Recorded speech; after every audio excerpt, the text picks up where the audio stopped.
Welcome to YoYo TV. Visakha pharma పరిశ్రమలకు నిర్లక్ష్యపు రోగం ముదిరిపోయినట్లుగా కనిపిస్తోంది. అచ్యుతాపురం సెజ్లో ఉన్న పరిశ్రమల్లో ఇటీవలి కాలంలో ఎన్ని ప్రమాదాలు జరిగాయో లెక్కే లేదు. ఎన్ని ప్రాణాలు బలవుతున్నాయో, ఎన్ని కుటుంబాలు అనాథలవుతున్నాయో చెప్పడం కష్టం.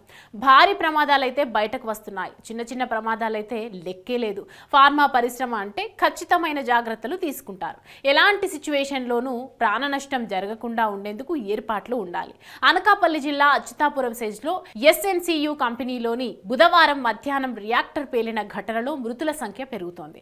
ఈ కంపెనీలో దాదాపు 350కు పైగా ఉద్యోగులు పనిచేస్తూ ఉంటారు. మధ్యాహ్న భోజన విరామం కావడంతో చాలా మంది భోజనానికి వెళ్లారు. సుమారు 2 గంటల 30 నిమిషాల సమయంలో 2వ అంతస్తులో రియాక్టర్ పేలింది. వెంటనే మంటలు, దట్టమైన పొగ వ్యాపించింది. విధుల్లో ఉన్న సిబ్బంది, కార్మికులు, భోజనానికి వెళ్లిన ఉద్యోగులు అవస్థలు పడ్డారు. అయితే ప్రమాదం ధాటికి భవనంలోని ఒక అంతస్తు స్లౌబ్ కూలిపోవడంతో ప్రమాదం తీవ్రమైంది. మంటలకు కొందరు మరణించగా భవనం స్లౌబ్ కూలి ఆ శిథిలాల్లో కొందరు మృత్యువాత పడ్డారు.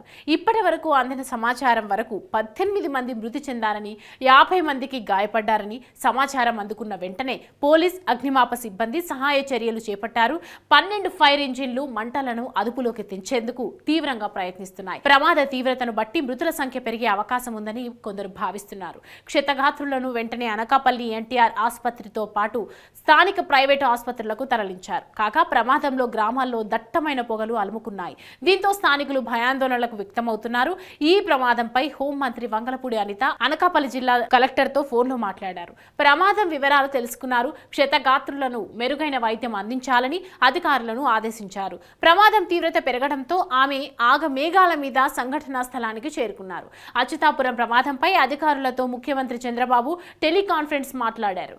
జిల్లా అధికారులు, పరిశ్రమలు, ఆరోగ్య శాఖ అధికారులతో అత్యవసర సమావేశం జరిపారు. క్షతగాత్రులకు అందుతున్న వైద్యంపై వివరాలు అడిగి తెలుసుకున్నారు. కొందరి పరిస్థితి ఆందోళనకరంగా ఉందని అధికారులు తెలిపారు. ప్లాంట్ నిర్వహణలో లోపాలపై సమాచారాన్ని చెప్పారు. ప్రమాదం తర్వాత ఫార్మా కంపెనీ యాజమాన్యం స్పందన సక్రమంగా లేదని చెప్పడంతో ఉన్నత స్థాయి దర్యాప్తు జరిపి నివేదిక ఇవ్వాలని సీఎం ఆదేశించారు.